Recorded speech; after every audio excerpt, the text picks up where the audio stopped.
welcome back. It's time for State of the Nation, and today we're focusing on youth affairs. Today we are asking you the same question about youth welfare. Do you think young people should take responsibility? Should youth take more responsibility for their own welfare? We had a story about one Paul Manyasi, or whatever his identity is, as it's still being confirmed, being discovered in UK after he fell out of an airplane. Obviously, he was escaping tough economic time, taking a big risk to get to better and greener pastures, and it did not end well. So should young people take more responsibility for their own welfare, or should they wait on government and agencies to handle matters for them after they graduate or after they get into adulthood and figure out that life might not be as easy as they had expected? And in line with that discussion, the panel that is with us today is quite youthful. We have Amos Mutua, who's the head of Governors Protocol and Makueni County. We have Sharon Gogi, who's an author and content creator. We also have Winnie Nyandege, who is a female youth leader, former president at one of our campuses, as well as Patrick Wabwire, who's a lawyer and youth advocate. Welcome to the show, ladies and gentlemen. Now, I'll start with you, Mutua. Could you answer our question? Should youth take more responsibility for their own welfare? And very soon. Trixie, it gets to a point where someone has to begin looking from within. Yes. For a solution, because if it goes to the point where you had hope, then nothing is coming forth, then you can only begin looking for a solution from within. And this thing is very psychological. Right. You realize that there is this psychology of feeling like if you have had trouble at home, when a guest comes, or when you go to a neighbor's place, you are likely to find solace or hope there. So when a country, if someone feels that there isn't a good solution to what their problem is within where they call home, and in this context, Kenya, someone always imagines that if I go to another place, I'm likely to find a better solution. Yes. So our youth, and in the case of Mr. Manyasi. Mr. Manyasi. Yes. He must have gotten to a point where he keeps seeing people flying out of the country. And he imagines, cleaning every day. Yeah, he imagines wherever they fly to. Yes. Because a flight ticket is not 2 shillings.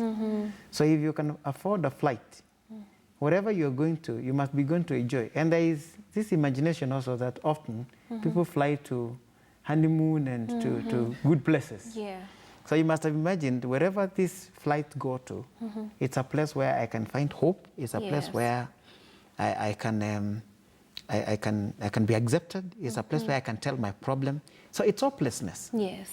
So I agree to the question that youth should begin looking for a solution from within, because our political leaders have failed us big time. Yes.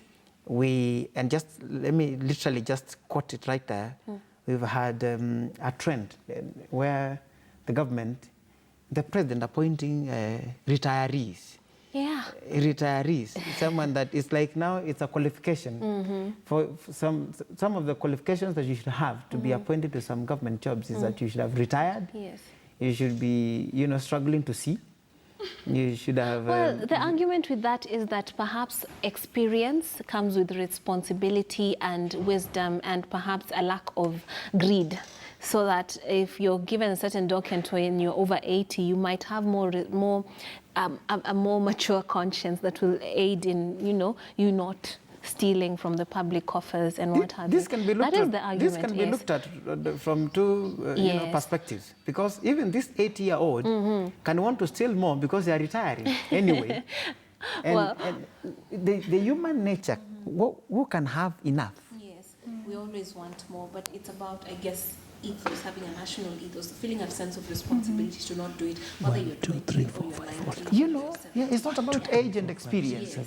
It's about just believing in our youth, because, like for instance, oftentimes government jobs, you'll be required to have had 10 years experience. You just graduated from the university. How are you expected to have had 10 years experience? For 10 years. Sharon, tell us what you think about this. I honestly feel like it's a matter of desperation. Yeah. Like But first the question, do you think young people should take responsibility? Yes, yes, totally. I think there's a quote I live by, and it says, if you can't fly, run. If you can't run, walk fast. If you can't walk fast, crawl. But at the end of the day, you have to keep moving. So yes, the situation probably in our country is not the most favorable for our youth.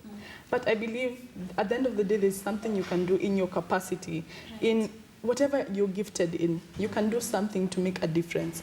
So as you were saying, the story about Paul is a matter of desperation. Yes. He was probably saying, and also another thing that could be it was maybe lack of contentment.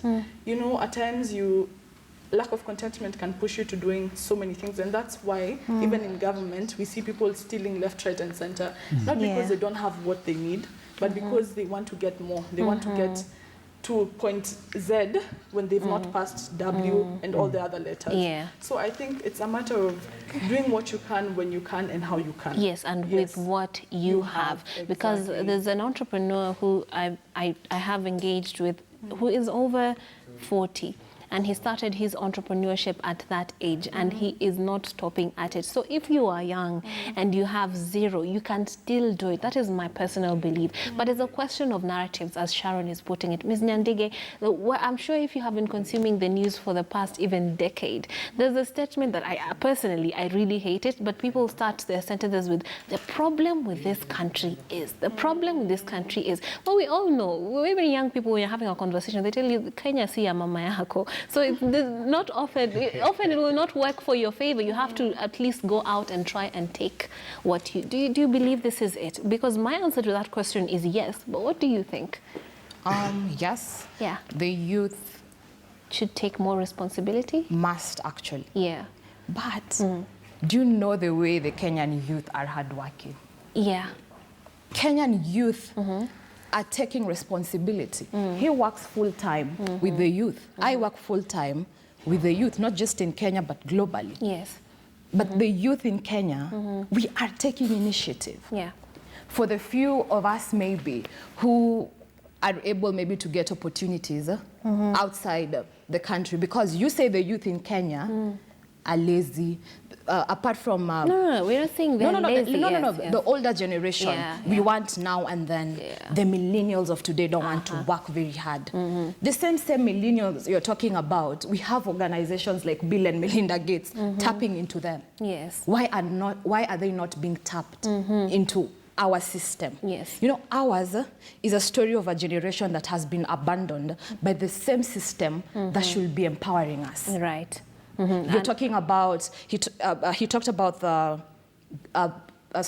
president appointing retirees. Yes. I have retired. I want to go back home. Then you call me back, you know, you have a job. So what happens to me as a youth? Yet you have given up on the education system that should be giving me that job skill, that life skill. So the youth should take more responsibility. They should take Actually, I don't agree with this statement. Because the youth are taking responsibility. The youth are sitting at decision-making tables. I have seen when our policymakers, when our leaders want the illusion of inclusivity to be seen, they call us in these tables. That is it. Until it comes to the implementation stage. Like, for example, for the BBI, I saw very powerful youth tabling their ideas, their views. I am really hoping when this report is coming out, it would be captured. It shouldn't just be, you know, for show. We are working with the youth. We are riding on the youth agenda for us to be there. And also this one thing that the president, when he appointed a retiree, and he came out guns blazing, protecting him, saying, I'd rather work with someone whom I know will not steal. Trust. Because, you know, greed. Does it mean that we, the youth, we are thieves? The same youth, you reign on our agenda, you portray yourself as a one youth. Of us. Does it mean you are a thief? So there's a very interesting question coming up there. And I love that you've brought up the fact of hard work, because Kenyans, even if you compare the Kenyan youth, and if you ask any foreigner, they'll tell you Kenyans are hardworking, they're smart, they're intelligent. But now it brings up the question of, is hard work enough? If we are all hardworking and we are facing the same situations, it means that there must be something to add on top of that to get ahead. Because if we're all hardworking, we're all waking up, we are here really early in the morning. Most people are going for phase 3 of their sleep, and we're here, we're talking about young people, youth affairs. So is hardworking enough? Ms. Nyanjige, you want to add to that? And even on top of that, because you say, you also agree that for everyone out here, there is something you can do to make your life better. Yes. But are the conditions favorable? The other day, the Minister of Youth said, youth must create jobs. With which monies? In what economy? This economy of today. With the rate caps. With the rate caps. That is even making hard for us, you know, to get loans. Yes. And even if we were to talk about credit and collateral, where maybe I would give a title deed or logbook. Which logbook? Which title deed do I have? Yeah. Do you know how difficult it is to get a license in this country? So the youth are hardworking, but the conditions for us to make things move from point A to point B is difficult. And I'm even talking about the first point being our base, our education. Our government is giving up on our education. We are privatizing education. There has been an uproar, for example, on the CBC, because what is the position of the poor people and the marginalized children in as far as the CBC is concerned? Our university education is becoming very expensive for the common mwananchi. The youth keep on being marginalized, keep on sidelined.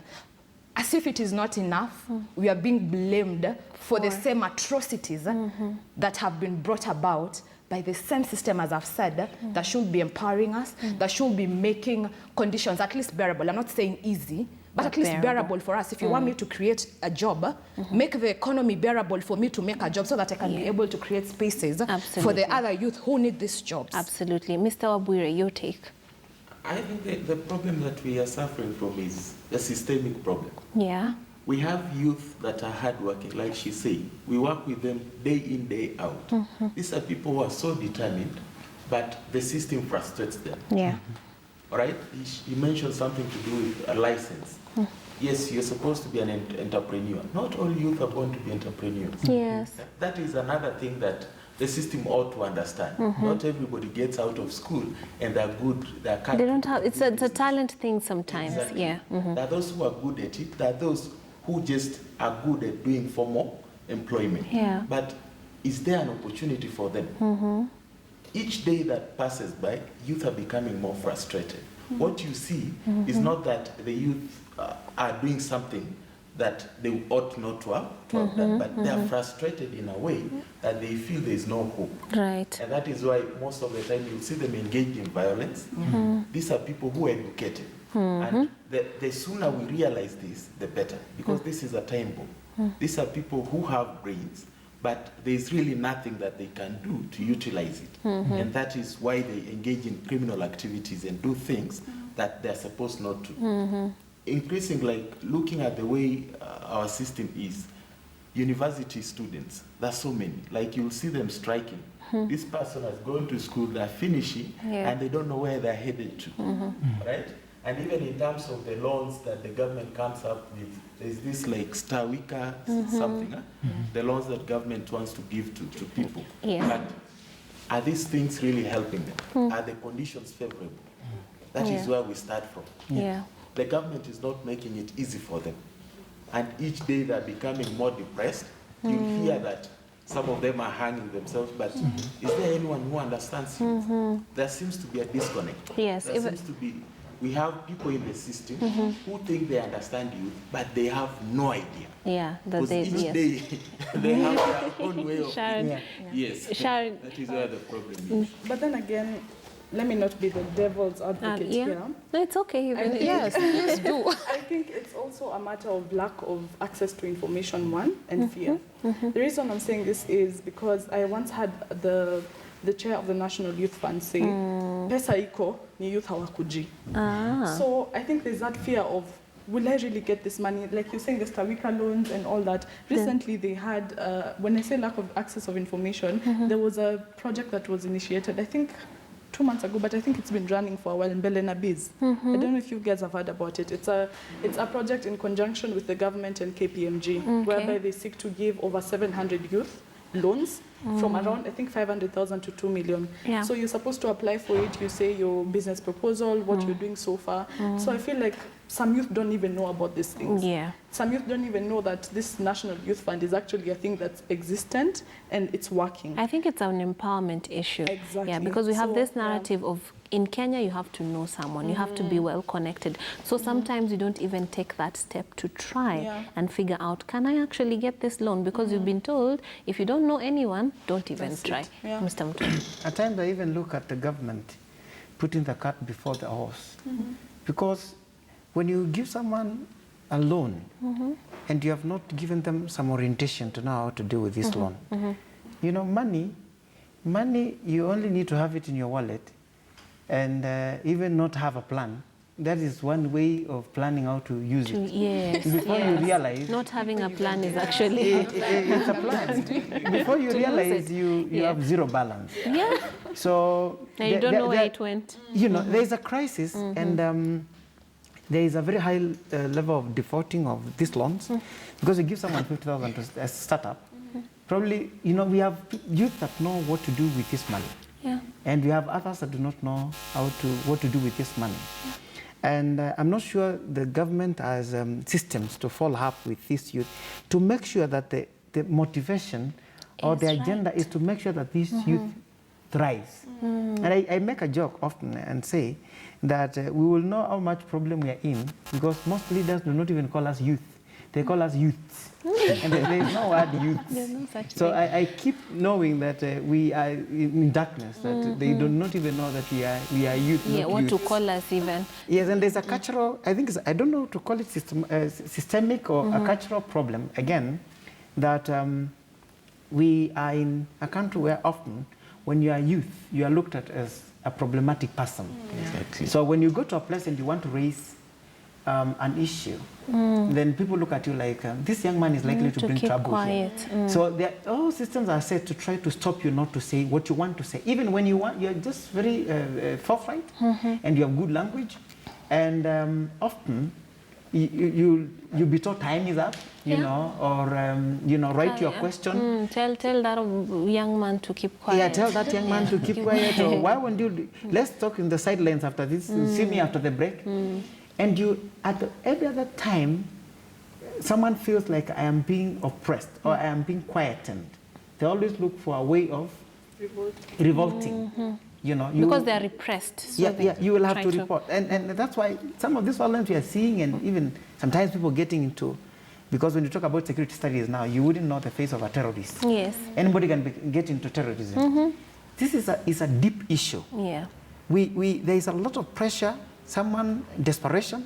Someone sits down and feels like the system is not for me.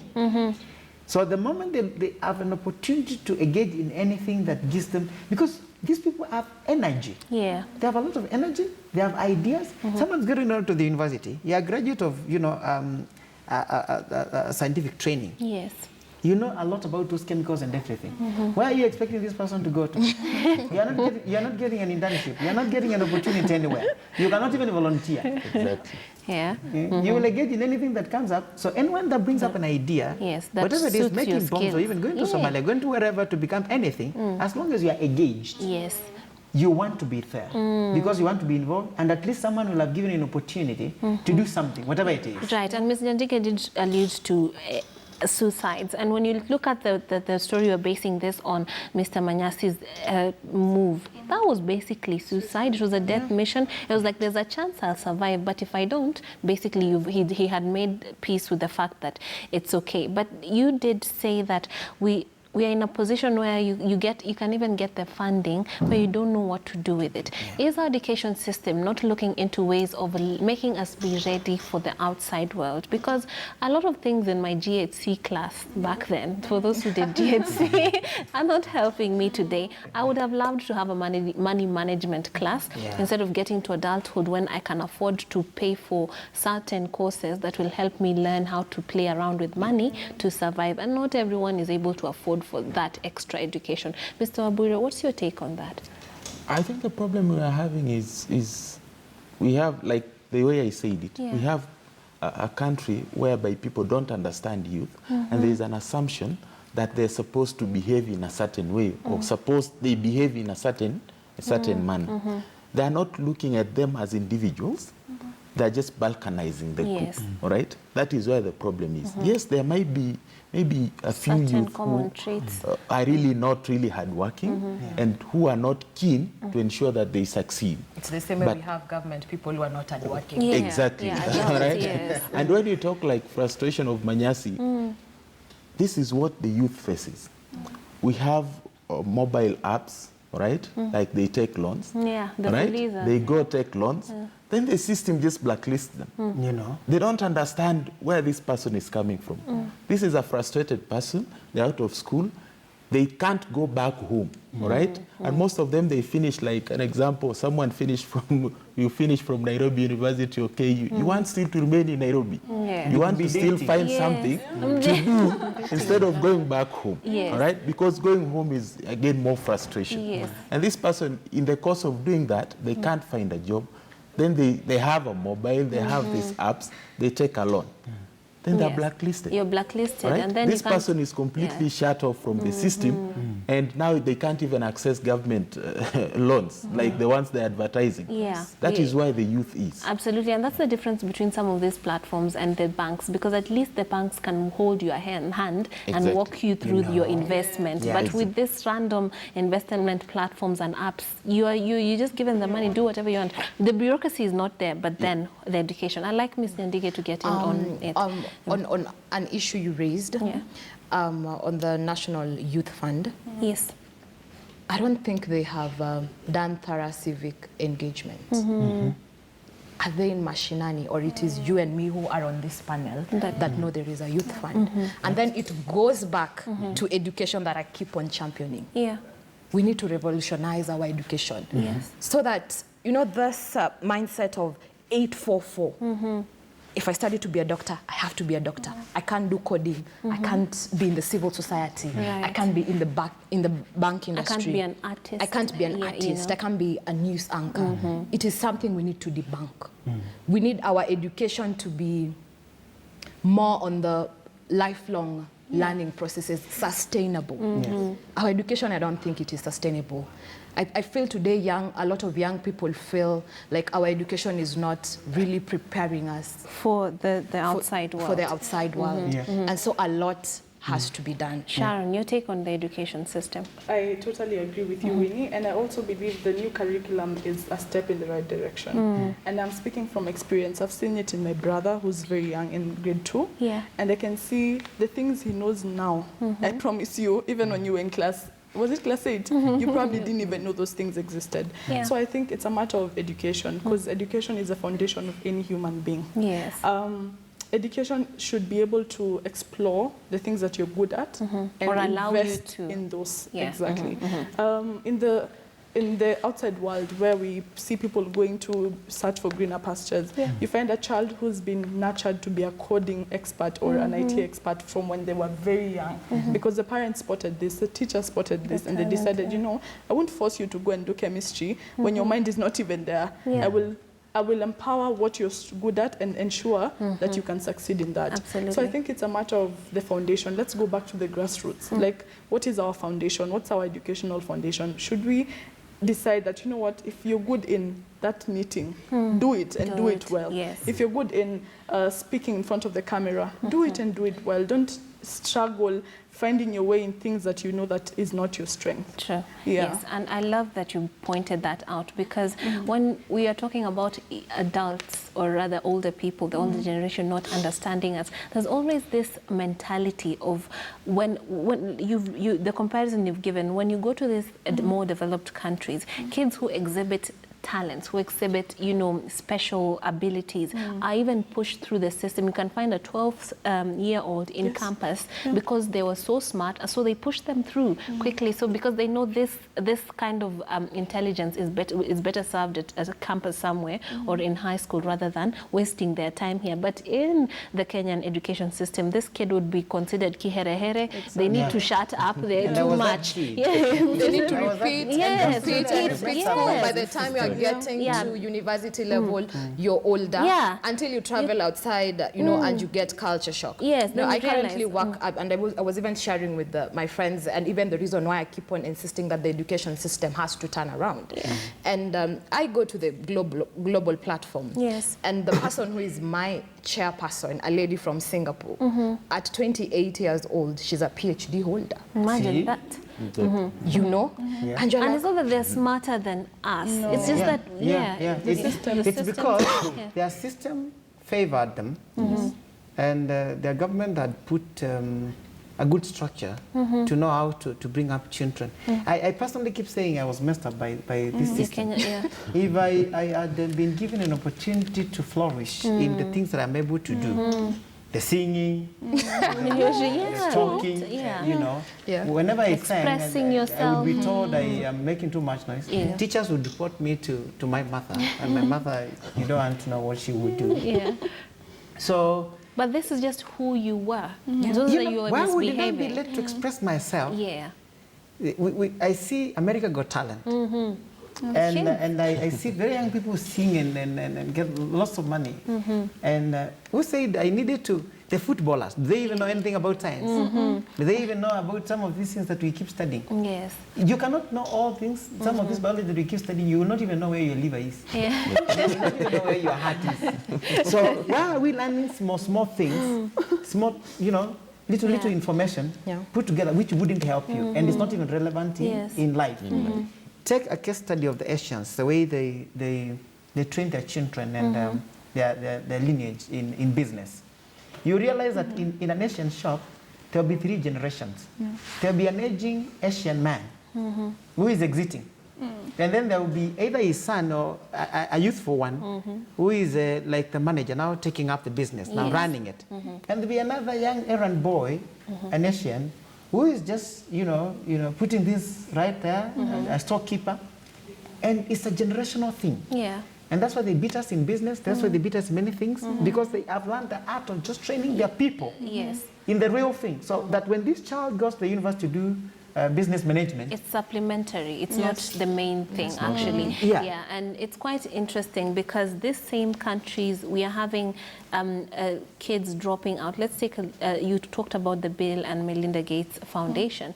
Bill Gates dropped out.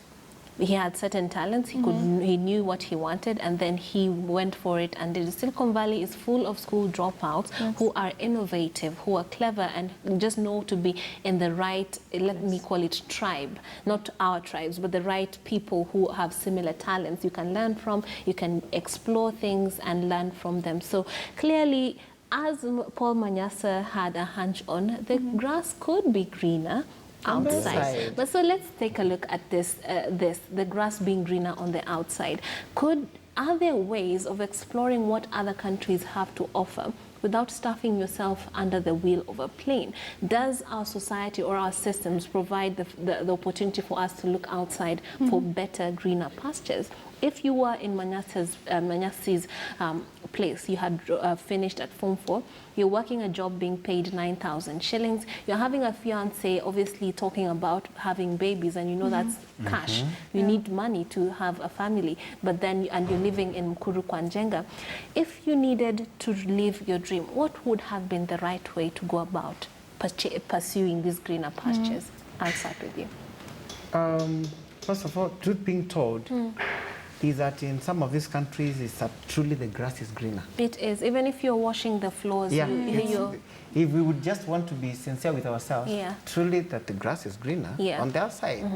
Because I have a friend of mine from the UK, and what he does, he's a student here. Yeah.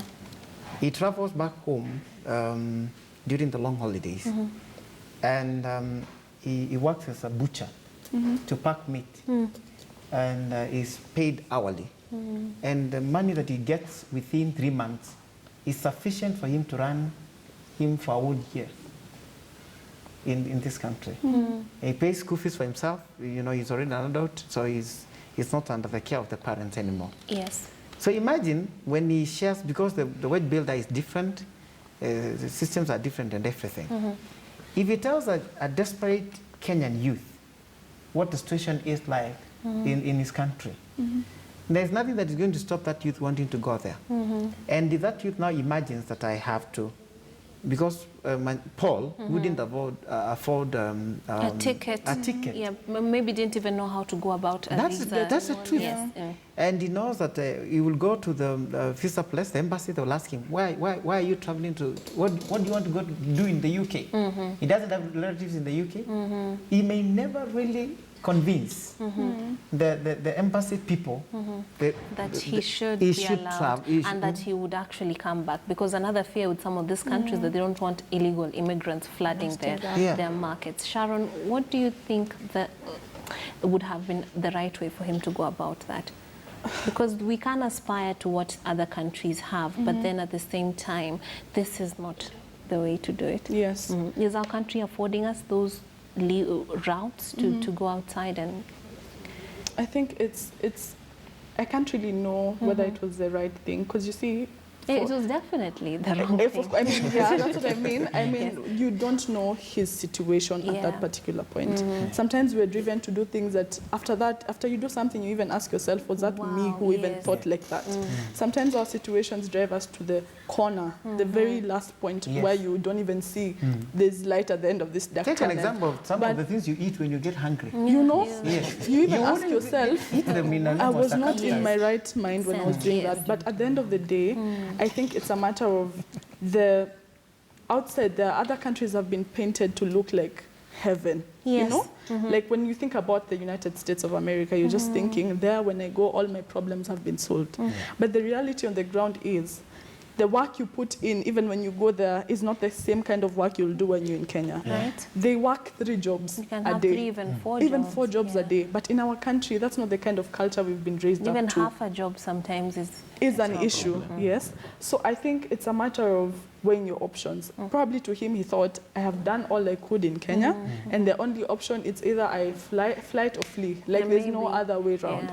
But at the end of the day, we should, I believe in, I'm a strong believer in doing what you can when you can with what you have. And my life is a testimony of that, because I decided, you know what, I won't wait for people to give me that job on a silver platter. That's why I believe things like social media, I'm sure not everyone has access to it, but those who do have, people are making good money from social media. People are doing even comedy and making a living out of comedy. Brenda Jones is an example of that. I believe you can do so much from this social media. And as I'm saying, my life is a testimony, because the job I'm working in currently, I got it through social media. Wow. So I think whatever you have in your hands, you can do so much with it. Just think outside the box. Don't think like the 844 system has made you think. Think, are you good in comedy? Can you sing? Sing songs, post on social media. I usually say you should go back to the child you and try to remember your mind at that point before it was shaped and chopped and molded in certain ways, and think, are there things that I have stifled that I could actually be putting into play to make me a better person? Miss Nyandige. To be honest, as she said, that man in that position and with the current tough times in this country, I wouldn't know. Probably the other option he would have used is use these agents that take people, but they never take people to Europe. They take people to the Middle East, and we've had the narrative is always exactly quite they're negative. very bad. It's not somewhere you would want anyone, you know, to go to. Even your enemy.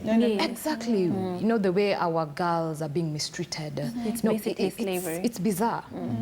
So for this man, you know, I just sympathize or any with young him. person Or in that any position. young person, because the way he was trying to get to the UK, it was such, you know, it was very dangerous. Mission impossible. It wasn't going to be very possible. So I think, yes, it may have been a bad thing. Of course, it was bad. But look at it this way. This is a frustrated person. Yes.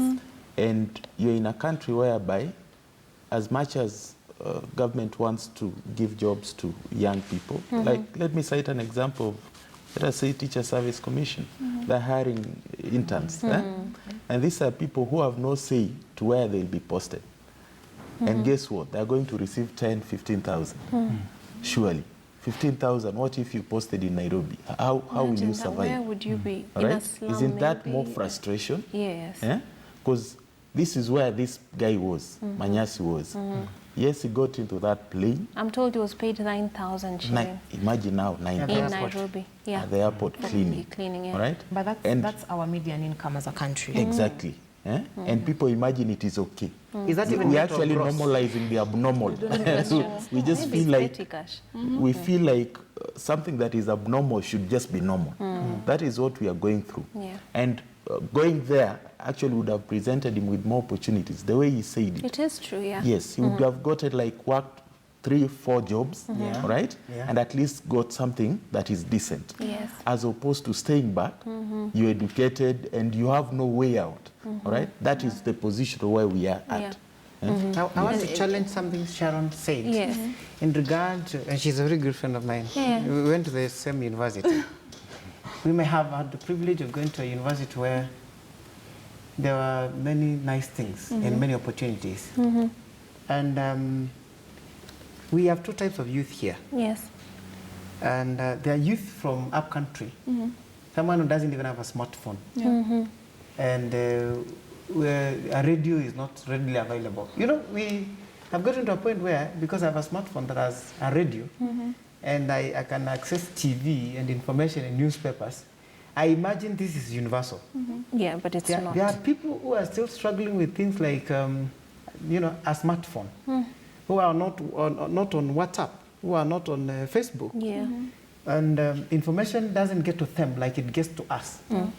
So we wouldn't imagine that these people can struggle or have initiatives, like the way I would have an initiative. Yeah. You can be a very good singer who doesn't have an environment to sing at. Where You're the dude, shut up. Why would I pick you know, or there is never a platform where you can sing and get anything. So you will sing. And I keep looking at the example of some of my friends we went to school with who played football. Yeah. They were very good at it. You would look, even an amateur like me, because I never really played football, but I would look and know, this is a good footballer. How it would fade, because the pitch is not marked. It just fizzled out. It is, the football, the one that they're calling football is the makaratasi. Yes. And then they will play until you are past the age where you can be helped. You know, there is never anyone well into their 30s, and then you just like, you know, you get married because there are competing issues. You want to know whether you're going to start a family or keep chasing the football. And you are there in the field trying to play that football. Your wife comes and tells you the child is sick. Choose whether to keep running after this thing or to take the child to. So we have youth that are out there, and I wish the government can have this understanding, because oftentimes when they bring they're making their policy or they're bringing programs to the youth, there isn't even public participation. Yes. They're imagining they know what our problem is. They have not even consulted us. Yeah. So they go bring a product that the youth is not interested in. It's dumped there, or there isn't engagement to know where the rubber really is meeting the road, where the shoe is pinching. Yeah. So where they're turning away, coming back to Nairobi, and they've come in coal cars. So it would never really work without the government really looking at this thing. Education and engagement of young people at the grassroots level. And also, as far as we're talking about overseas, I think while we can gain by living there or trying to live there and working the 4 jobs and what have you, we can also gain from a change in perception. Once you are exposed to certain institutions outside this country, your mind changes, how you think changes, because we are subscribed to certain narratives that might be at fault. So when you interact with other youth from other countries, other professionals from other countries, even just seeing how things work in other nations that have a wild view, when you come back, you are open to what I can do with what I have. But as long as we are with those, you know, perceptions, I mean, it can be quite difficult. Now, just as we conclude shortly, could you each give us what you think would be a way for a young person to better their own life from a personal level? Let's forget about government because we know what the issues are there. Solutions. I'll start with you, Mr. Mto. I would have wished you would have started on All that right, side. Mr. Wabwire, let's start as he warms up. Yes. I think it is time that youth reclaim their space. Yeah. Because I always believe power is never given. It is taken. You take it. Right? Are we talking about the political space? Should we be voting right? You reclaim political space because that is where most of youth go wrong, right? They don't understand that political power is everything in this country. Because the moment you reclaim political power, you are in a better position to sit on the table, make decisions, and actually be the one who will oversee the implementation. Right. That is where we are at. Youth are more like given up. They don't feel like, and maybe even the system has made them believe that that is a bad place. That is dirty, all right? So us, even as CSA, what we are trying to do is try to encourage them to get more involved because that is where the trick is. That's how they can effect and that is change. where they don't want them to be, right? And the more they are more agitated and they are getting more frustrated, the platform that can give them that hope is simply getting involved and reclaiming their space. Yes, and involved not by throwing rocks, but being a part of the whole system. Exactly. Yeah, Trixie, first I want to acknowledge that our youth are doing what they can to make their lives better. Yes. As you have said, you travel. I'll give a good example. Recently, when I was on transit in Doha Airport, and I was on my way to the washroom, and I could hear a language that is familiar with one of our tribes in this country. I was like, these are my people. I know these people. And I went and I was like, Saseni, like poa sana. Those are youth who have gone to Qatar to look for jobs. You talk to them, they say the social life there is very difficult. They just want to make the money and probably come home and invest. But my heart bleeds, you know, for them. Invest in which economy? No, that's my biggest question. That's another risk. Our economy is failing, and I don't feel like the duty bearers are doing anything, you know, to help us as at now. I don't know if they will wake up tomorrow. That's why I said our political leaders need to know when to stop. Because we are at a very bad place for us to be out here, you know, throwing words at each other. And I hope it could be at a point where we actually don't give them an audience, all the way from media to us listening to them. Maybe what we can do from your point is that just stop listening to the nonsense, what we know is nonsense, and try and steer the conversation towards what we need. Now, Sharon, you're and then the last one, sorry, from just briefly, to build up on what he has said. The youth stand up. Speak for what you believe in. Don't be afraid when they say you're too bold. Be bold. You are the one who knows where the shoe, you know, is pinching you. So stand up, reclaim these spaces. When you are called upon this decision-making tables, go. And when you get these opportunities, know you're not speaking for yourself. You're carrying our aspirations to these spaces. You're carrying our aspirations to the county government of Makueni. I hope you're creating spaces for the youth. So the youth stand up, speak up for what you believe. Keep on pushing, keep on pushing. We're going to make this country a better place. Okay, Sharon, how do young people turn lemons to lemonade? First things first, I'd say we all have a goal. We all have a vision as to where we want to get to. But I believe sometimes a girl has to do what a girl has to do. As long as it's legal as long as it's not hurting anyone. Yes. As long as it's something that's of dignity, do it. Yes, absolutely. Do whatever you can to make it where you want to go. Yeah, with what you have. Yes, and that does not mean stuffing yourself into the wheel of an airplane. There are better ways of going abroad. Yes. And I mean, we just need more exposure, I think, on how we can do this. If the abroad dream is your dream, it's not, there's nothing wrong with it, but there are ways to go about it, I imagine. Mr. Mutua, finally. One of the greatest problems that Kenyan youth have been in is imagining that the problems that we have are going to be solved by our political leaders. Yeah. And I would want to challenge my fellow youth that you cannot use the same level of thinking that created a problem to solve the problem. Because partly the problem that we are in as youth has been created by our political leaders. So the sooner we know which camera is facing Kenyans. Yes, all of is that them. I need to tell the youth that we are on our own, and we need to know that we are by ourselves. Accept it, and then we need to get to a point to know that you are alone. Like when you would be dropped on the ice seas, and you need to save your life. You're gonna have to learn how to swim, or sink. Or sink. So we are on our own. We are not going to get any solution in the near future from our political leaders. And even vying for, at times, a political position is not going to help us out because there is a system. You are not going to work alone. So we have been taken for granted for way too long as minions, just being told what exactly we should do and which direction to go.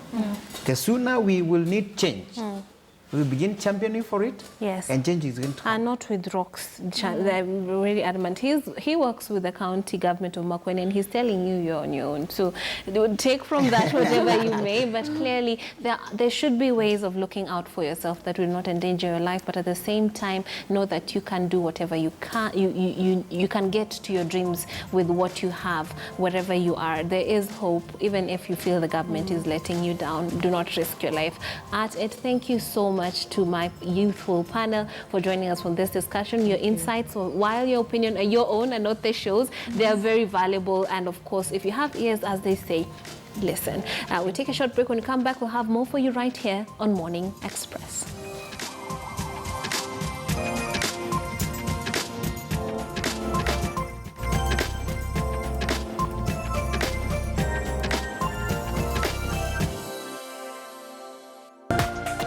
This is KTN News.